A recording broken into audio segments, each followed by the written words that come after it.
Growing plants indoors makes winter a lot easier to bear here in Canada. Take, for example, the enormous leaves on the giant canna lily. It's growing underneath the fig tree. Looking very closely, we may see that there are mites climbing around on the leaf, showing that there are challenges to growing food indoors. Luckily, it's not a problem for the pineapple. It is far too tough to be bothered by such things. And look at how beautiful the little flowers are on each segment of the pineapple that is forming.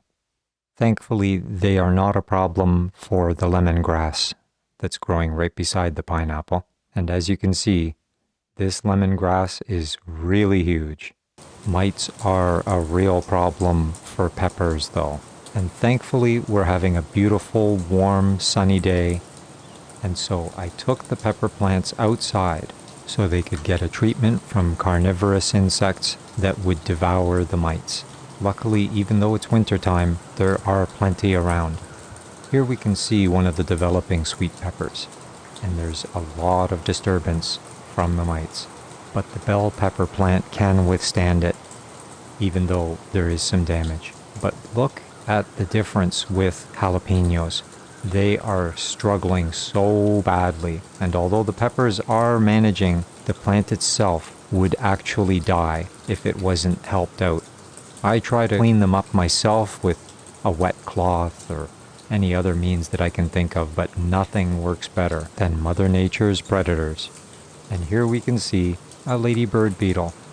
See how it just climbs around, and whenever it encounters one of these little buggers, it may or may not eat them, but there are so many flying around right now.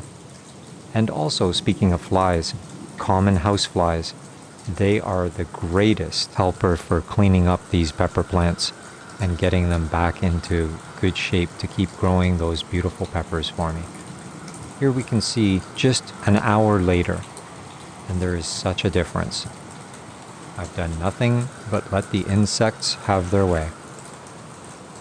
I'm so grateful that winter is passing because I'm really behind after we had so much snow this year, and I have not yet pruned the mulberry tree, and just look at what I have in store. There's an awful lot of work to do, but thankfully the weather is changing, so hopefully I'll be busy with my pruning shears before it gets too warm.